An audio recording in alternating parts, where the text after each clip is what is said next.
Pemerintah Kabupaten Kota Waringin Timur bersiap melaksanakan program Smart City atau Kota Cerdas. Program ini diharapkan dapat mendorong peningkatan kesejahteraan masyarakat. Wakil Bupati Kota Waringin Timur Irawati SPD mengharapkan program ini dapat mempercepat perubahan ekonomi.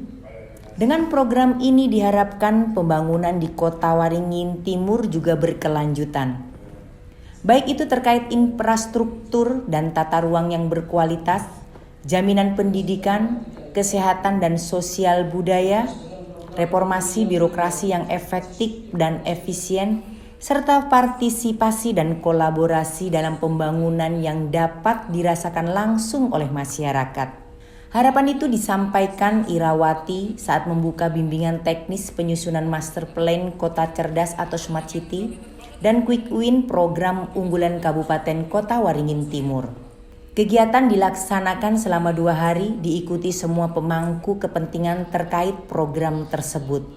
Kegiatan ini merupakan kerjasama pemerintah Kabupaten Kota Waringin Timur dengan Direktorat Jenderal Aplikasi Informatika Kementerian Komunikasi dan Informatika.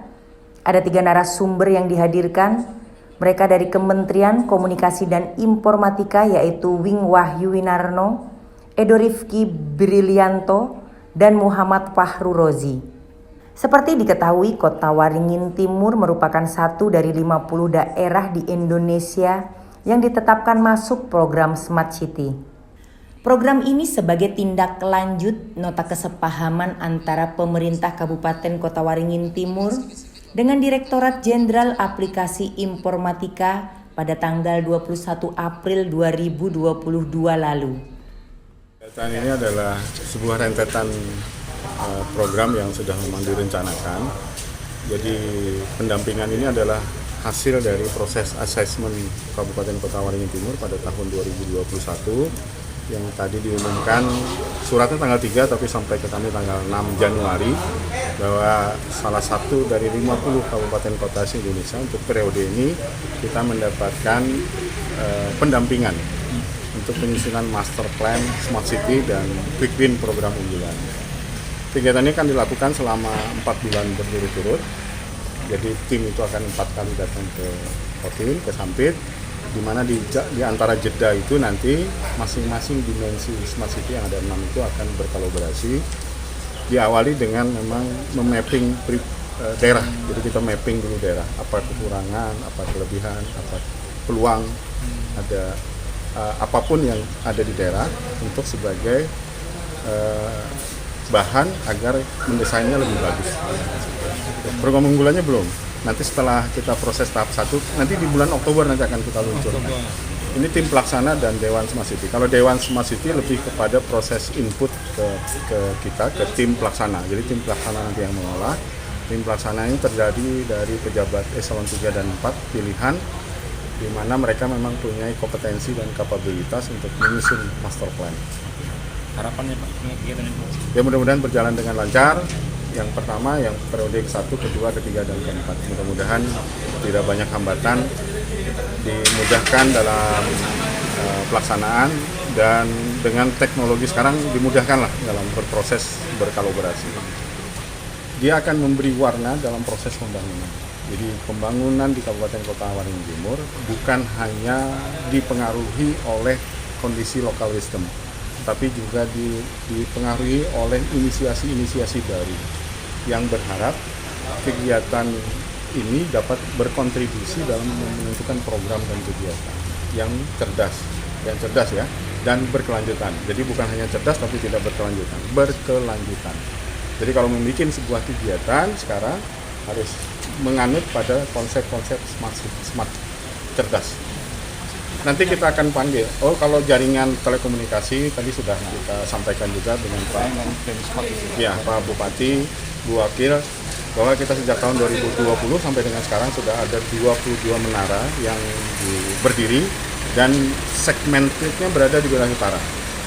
Bahkan kemarin kami terakhir menyelesaikan ada sedikit problem di Kumbang Torong, tadi sudah selesai.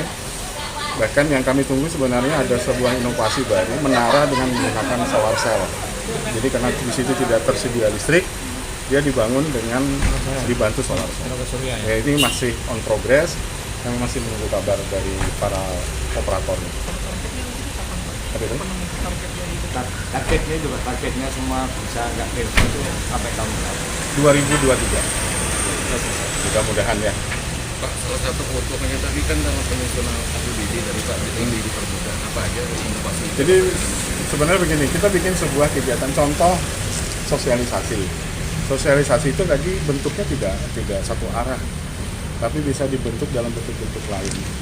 Harapannya kan sosialisasi itu apa yang disampaikan menjadi melekat kan bagi penerimanya. Nah, kita berharap teman-teman dalam melakukan kegiatan sosialisasi nanti sudah bernuansa, misalnya ada pariwisata di dalamnya.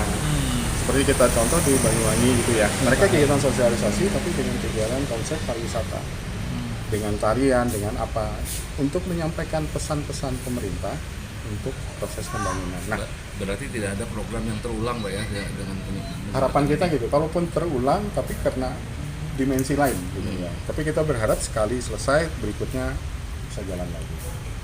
Pak, berarti program Smart City ini tidak hanya sebatas digitalisasi saja berarti Bukan, Pak? bukan, non digitalisasi juga iya. Dia kata kuncinya sebenarnya sederhana, efisien, efektif. Jadi bagaimana anggaran yang ada di daerah itu tepat pada sasaran sehingga output dan outcome-nya jelas. Goalnya apa sih Pak? Goalnya kota ini menjadi cerdas. Iya. Nota kesepahaman yang terkait Smart City itu ditindaklanjuti dengan memberikan bimbingan teknis penyusunan program-program yang akan dibuat dan dijalankan untuk mendukung Smart City. Program bimbingan teknis ini dilaksanakan dalam 4 tahap mulai Juni hingga Oktober mendatang. Bimbingan teknis ini sebagai wadah bersama menggali ide dan gagasan serta ajang bertukar pikiran dalam menyusun master plan yang akan menjadi pedoman implementasi Smart City. Sementara itu, Kepala Dinas Komunikasi dan Informatika Kabupaten Kota Waringin Timur Multazam mengatakan, program Smart City akan memberi warna dalam proses pembangunan. Perwujudannya, pembangunan bukan hanya dipengaruhi oleh kondisi sistem lokal, tetapi juga dipengaruhi oleh inisiasi-inisiasi baru. Dari Sampit, Kota Waringin Timur, Provinsi Kalimantan Tengah, Kolik Trisubagio, Sampit TV melaporkan.